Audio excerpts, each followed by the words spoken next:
Hello, I'm Steve Giordano, jazz guitarist, and I'm going to be doing a series of videos, instructional videos, sort of tidbits. The focus on this one is for intermediate players, and I want to talk about the Samba Rhythm. I want to talk about a little bit Brazilian rhythm. If you're looking at a Latin tune or a Brazilian tune like a standard like wave, if you're looking at the way it's notated in the real book, you'll see that it's in 4/4 time, and so one would normally tap their foot like this in four quarter notes. But that's not the feel. This is not, quarter notes is not the feel of Brazilian music. The Brazilian music is in a halftime feel, I call it. So I'm going to break down a basic Brazilian beat, and then I'll show you the coordination, and then there will be variations of this perhaps in future videos. But I'm just going to, for today, just show you the basic. The actual figure in the samba is this. I'll count it. 1, 2, 1, 2. Down, down, down, down, down, down, down, down. Accent there. So if you notice how I came in, it comes in before the beat. It's like 1, 2, 1, 2, bam. So if you think of the letter, I usually say the name Diane. Diane. If you think of the emphasis, the way you say Diane, you use that kind of accent. So if you think of Diane, that N would be the downbeat. So it's better to really be able to comprehend the figure before you actually begin the mechanics. In other words, the figure is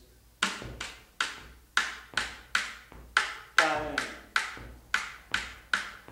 Dun, dun, dun, dun, dun, dun. If you speed it up sometimes, you can even get a clearer picture of it.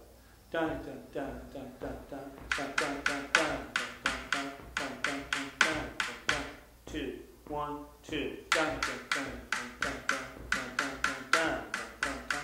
dun, dun, dun. The one thing that you have to remember is the bass line in this, and it's really just a bass guitar thing, is always on the downbeat. So the bass is going to be like this. I'm going to use this figure. I'm going to slow it down. So it really be looking at 1, 2, 3, 4, 1, 2, 3, 4. But we have a halftime feel. Now here's the coordination. We're going to use this E major 7th. If you use a pick, you could use a pick in these fingers, or you could use no pick and just use your thumb. You can find your own technique of doing that, but it's going to be, so it's going to be this. So you're going to have E, G sharp, and D sharp, and then you're going to make it, that's E major 7th, and then you're going to lower 3rd and the 7th and to make it E minor 7th. So they're going to be our two chords, this one and this one. So here's the figure. It's going dun, dun, dun, dun, dun, dun, dun. This is without the bass. So the first step to try to do this, and then take a break and go. That's them separately. That's really easy. So when you put them together, you actually have to work out the mechanics. So you don't have to go, I break it up into two parts. The first one is, so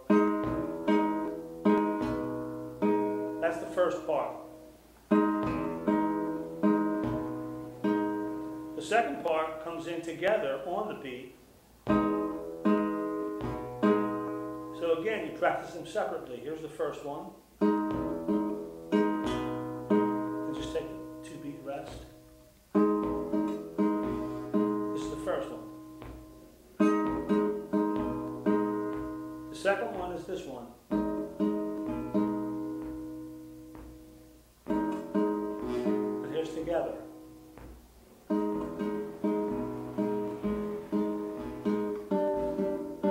go to the minor for variety.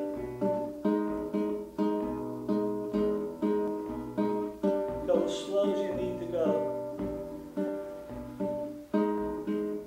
And also, make sure that you sustain your chords and don't dampen them. For instance, if I go,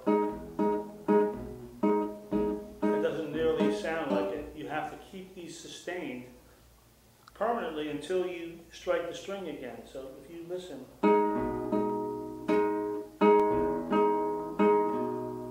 the only time my strings stop ringing is when I touch them again. So keep your fingers down. Keep your fingers down. Don't dampen them.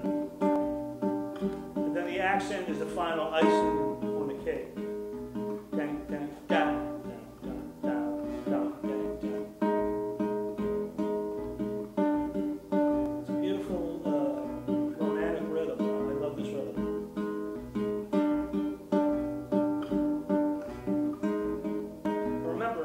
Practice. It's going to take you a little while to get the coordination and put it all together. So be patient.